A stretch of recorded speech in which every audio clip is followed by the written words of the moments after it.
వైశాఖ పురాణము 29వ అధ్యాయము. నారాయణం నమస్కృత్య నరం చైవ నరోత్తమం దేవీం సరస్వతీం వ్యాసం తతోజయ ముదీరయేత్. సునీ మోక్షప్రాప్తి. నారదుడు అంబరీషునితో వైశాఖ మహిమను ఇలా వివరించసాగాడు. శృతదేవుడు శృతకీర్తి మహారాజుతో ఇలా పలికాడు. మహారాజా, అన్ని తిథులలో వైశాఖ మాసమున శుక్ల పక్షంలో వచ్చే ద్వాదశి తిథి సర్వ పాపాలను పోగొడుతుంది. ఇలాంటి ద్వాదశి నాడు శ్రీహరిని సేవింపనిచో దానాలు, తపాలు, ఉపవాసాలు, వ్రతాలు, యాగాలు చేయడం, చెరువు మున్నగు వారిని తవ్వించడం అన్నీ కూడా వ్యర్థమే అవుతాయి. ఈనాడు ప్రాతకాల స్నానం చేస్తే గ్రహణ కాలమున గంగా తీరమున 1000 గోవుల్ని ఇచ్చిన పుణ్యం కలుగుతుంది. ఈనాడు చేసిన అన్నదానం విశిష్ట ఫలితాన్ని ఇస్తుంది. ఈనాడు యముని పితృదేవతలను, గురువులను, దేవతలను, విష్ణువును అర్చించి జల కలశాన్ని, దద్దన్యాన్ని ఇస్తే వచ్చే ఫలితం మాటలకి అందనది. అంటే చెప్పలేనంత పుణ్యాన్ని కలిగిస్తుంది. ఈనాడు సాలగ్రామ దానం, శ్రీహరిని పాలతో అభిషేకం చెయ్యడం, పంచామృతాలతో అభిషేకం చెయ్యడం, పానకం ఇవ్వడం, దోసపళ్ళ రసాన్ని, చెరుకు గడలను, మామిడి పళ్ళను, ద్రాక్ష ఫలాన్ని దానం చెయ్యడం ప్రశస్తం, సర్వోత్తమ ఫలదాయకం. ఇలాంటి ద్వాదశి మహమును తెలిపే కథను చెబుతాను, శ్రద్ధగా విను అంటూ శృతదేవ మహాముని శృతకీర్తి మహారాజుకు ఇలా చెప్పడం మొదలుపెట్టాడు. పూర్వం కాశ్మీర దేశమున దేవవ్రతుడు అనే బ్రాహ్మణుడు ఉండేవాడు. అతనికి మాలిని అనే అందమైన కూతురు ఉంది. అతడు ఆమెను సత్యశీలుడు అనే అతనికిచ్చి వివాహం చేశాడు. సత్యశీలుడు తన భార్య అయిన మాలిని తన దేశానికి తీసుకుపోయాడు. అతను మంచివాడే, అయినా ఆమె అంటే పడదు. ఆమెకు కూడా అతనంటే పడదు. ఈ విధంగా వారి దాంపత్యం పరస్పర అనుకూలత లేకుండా ఉంది. మాలిని భర్తను వశీకరణ చేసుకునే ఉపాయాన్ని చెప్పమని స్త్రీలను అడిగింది. వారు, మేము మా భర్తలకు చేసిందాన్ని చెప్తాము, నువ్వు చెయ్యి, మాకు కలిగినట్లే నీకు ఫలితం కలుగుతుంది అని మాలినికి వశీకరణకే ఇచ్చే యోగిని వివరాలు చెప్పారు. మాలిని వారు చెప్పినట్లు ఆ యోగిని వద్దకు పోయి ధనాన్ని ఇచ్చి తన భర్త తనకు వశమయ్యేటట్లు చేయమని అడిగింది. యోగినికి ధనాన్ని, తన చేతి ఉంగరాన్ని ఇచ్చింది. యోగిని ఆమెకు ఒక మంత్రాన్ని ఉపదేశించింది. అన్ని ప్రాణులను స్వాధీనమయ్యేడి చూర్ణం ఇస్తున్నాను, దీనిని నీ భర్తచే తినిపించు.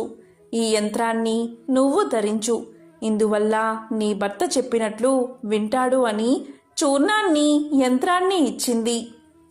వెంటనే మాలిని సంతోషంతో ఇంటికి వచ్చింది. యోగిని చెప్పిన మంత్రాన్ని అనుష్ఠించింది.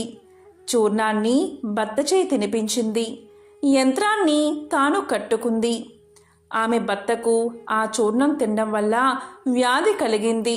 మరికొన్ని రోజులకు అతను ఏమీ అనలేనివాడు, చేయలేనివాడు అయిపోయాడు. దురాచారురాలగు ఆమె భర్త మరణిస్తే తాను అలంకారాలని విడవలసి వస్తుందని భయపడింది, బాధపడింది. మరలా యోగిని వద్దకు పోయింది. ఆమె ఇచ్చిన దానిని భర్తచే తినిపించింది. దీంతో ఆమె భర్త యొక్క ఆరోగ్యం బాగుపడింది. కానీ ఆమె స్వేచ్ఛగా తిరుగుతూ విటులతో కాలక్షేపం చేయడం వల్ల ఆమెకు వ్యాధులు కలిగి పలు బాధలు పడి చివరకు మరణించింది. యమలోకానికి చేరి పెక్కు చిత్ర విచిత్రములగు హింసలను అనుభవించింది. అనేకసార్లు కుక్కగా జన్మించింది. కుక్క రూపమున్న ఆమెకు వ్యాధులు తప్పలేదు. సౌవీర దేశమున పద్మబంధువు అనే బ్రాహ్మణుడి ఇంట పనిచేయు దాసి గృహమందు కుక్కగా ఉండేది. ఇలా 30 సంవత్సరాలు గడిచాయి. ఒకరోజు వైశాఖ మాసమున ద్వాదశి నాడు పద్మబంధువు కుమారుడు నదీ స్నానం చేసి తిరిగి వచ్చి తులసి అరుగు వద్దకు వచ్చి పాదాన్ని కడుక్కున్నాడు. సూర్యోదయానికి ముందే వచ్చిన దాసితో పాటు వచ్చిన కుక్క తులసి అరుగు కింద పడుకుని ఉంది. బ్రాహ్మణుడు పాదాలు కడుక్కున్న నీరు అరుగుపై నుండి జారి కింద పడుకున్న కుక్కపై పడింది. ఆ పవిత్ర జలస్పర్శ చేత కుక్కకు పూర్వజన్మ స్మృతి కలిగింది. తాను చేసిన పాపాలకు ఎంతో పశ్చాత్తాపం కలిగింది. తాను చేసిన దోషాలు అన్నిటినీ చెప్పి ఇలా పలికింది. విప్రోత్తమ, దీనురాలైన నాపై దయ ఉంచి వైశాఖ శుద్ధ ద్వాదశి నాడు చేసిన పుణ్య కార్యక్రమాలను, పుణ్యఫలాన్ని నాకు దారపోసి రక్షించండి అని బహువిధాలుగా ప్రార్థించింది.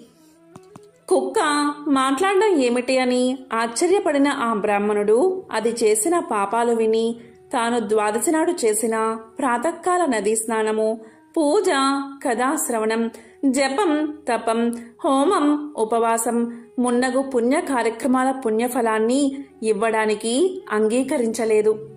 కుక్క రూపంలో ఉన్న మాలిని మరలా అనేక విధాలుగా దీనురాలై ప్రార్థించింది. కాని బ్రాహ్మణుడు అంగీకరించలేదు. అప్పుడా కుక్క మిక్కిలి దీనంగా, దయాశాలి పద్మబంధు, నన్ను దయచూడుము. గృహస్థు తన పోషింపదగిన వారిని రక్షించడం ధర్మం.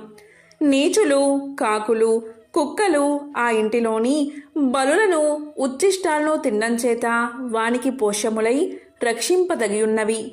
కాబట్టి నేను నీకు పోషరాలను, రక్షింపదగిన దానను. జగత్కర్తయగు యజమానియగు విష్ణువునకు మనం పోషులమై రక్షింపదగిన వారమైనట్లుగా నేను నీచే రక్షింపదగిన దాన్ని బహువిధాలుగా ప్రార్థించింది. పద్మబంధువు దాని మాటలు విని బయటకు వచ్చి ఏంటి అని పుత్రుణ్ణి అడిగాడు. పుత్రుడు చెప్పిన వృత్తాంతాన్ని, కుక్క మాటలను విని ఆశ్చర్యపోయాడు. పుత్రుణ్ణి చూసి, నాయనా, నువ్వు ఇలా పలకరాదు. సజ్జనులు ఇలా మాట్లాడకూడదు. పాపాత్ములు తమ సౌఖ్యాల కొరకై పాపాలను చేసి అవమానితులవుతున్నారు. సజ్జనులు పరోపకారం కొరకై పాటుపడతారు. చంద్రుడు, సూర్యుడు, వాయువు, భూమి, అగ్ని, నీరు, చందనము, వృక్షాలు సజ్జనులు. పరోపకారానికి మాత్రమే ఉన్నాయి. వారు చెయ్యి పనులన్నీ పరోపకారాలే. వారి కొరకై ఏమీ ఉండదు. గమనించావా? రాక్షస సంహారానికై దదీచి దేవతలకు దయతో తన వెన్నెముకను దానం చేశాడు. పావురాన్ని రక్షించడానికై శివచక్రవర్తి ఆకలిగల డేగకు తన మాంసాన్ని ఇచ్చాడు. జీమూత వాహనుడు అనే రాజు సర్వరక్షణకై తనను గబుడునికి అర్పించుకున్నాడు. కాబట్టి భూసురుడు, భూమిపై ఉన్న దేవత బ్రాహ్మణుడు దయావంతుడై ఉండాలి. మనస్సు పరిశుద్ధంగా ఉన్నప్పుడు దైవం హర్షిస్తుంది. మనశుద్ధి లేకపోతే దైవం హర్షించదు. చంద్రుడు ఉత్తమాది భేదం లేకుండా వెన్నెలను అంతటా ప్రసరింపచేస్తున్నాడు కదా. కాబట్టి నేను దీనురాలై అడుగుతున్నా ఈ కుక్కను నా పుణ్య కార్యాల ఫలమిచ్చి ఉద్ధరిస్తాను అని పలికాడు. ఇలా పలికి ద్వాదశి నాడు తాను చేసిన పుణ్య కార్యాల ఫలాన్ని కుక్కకు దారపోసి నీవు పాపాలు లేని దానవై శ్రీహరి లోకానికి పొమ్మని పలికాడు. అతడు ఈ విధంగా పలుకుతూ ఉండగా ఆ కుక్క రూపాన్ని వదిలి ఆమె దివ్య భరణ భూషితురాలైన సుందరిగా నిలిచింది. బ్రాహ్మణుకు నమస్కారం చేసి కృతజ్ఞతలు తెలిపి తన కాంతితో దిక్కులను ప్రకాశింపచేస్తూ దివ్య విమానం ఎక్కిపోయింది. స్వర్గాన పెక్కు భోగాలను అనుభవించి భూలోకమున నరనారాయణ స్వరూపుడగు దైవం నుండి పుట్టి ఊర్వశిగా ప్రసిద్ధి పొందింది. యోగులు మాత్రమే పొందునట్టి, అగ్నివలే ప్రకాశించునట్టి, సర్వోత్తమమైనట్టి, ఎట్టి వారికైనా మోహాన్ని కలిగించేటటువంటి పరమార్థ స్వరూపమగు సౌందర్యాన్ని పొందింది. త్రిలోక సుందరిగా ప్రసిద్ధి చెందింది. పద్మబంధువు ఆ ద్వాదశి తిథిని పుణ్యాలను వృద్ధి చేస్తూ విష్ణు ప్రీతికరమైన పుణ్యతిథిగా లోకంలో ప్రసిద్ధి చేశాడు. ఆ ద్వాదశి తిథి కొన్ని కోట్ల సూర్య చంద్ర గ్రహణాల కంటే, సమస్త యజ్ఞ యాగాదుల కంటే అధికమైన పుణ్యరూపం కలదై త్రిలోక ప్రసిద్ధమైంది అని శృతదేవుడు శృతకీర్తికి వైశాఖ శుద్ధ ద్వాదశి మహిమను వివరించాడు అని నారదుడు అంబరీషునకు వైశాఖ మహిమను వివరించాడు. వైశాఖ పురాణము 29వ అధ్యాయము సంపూర్ణం.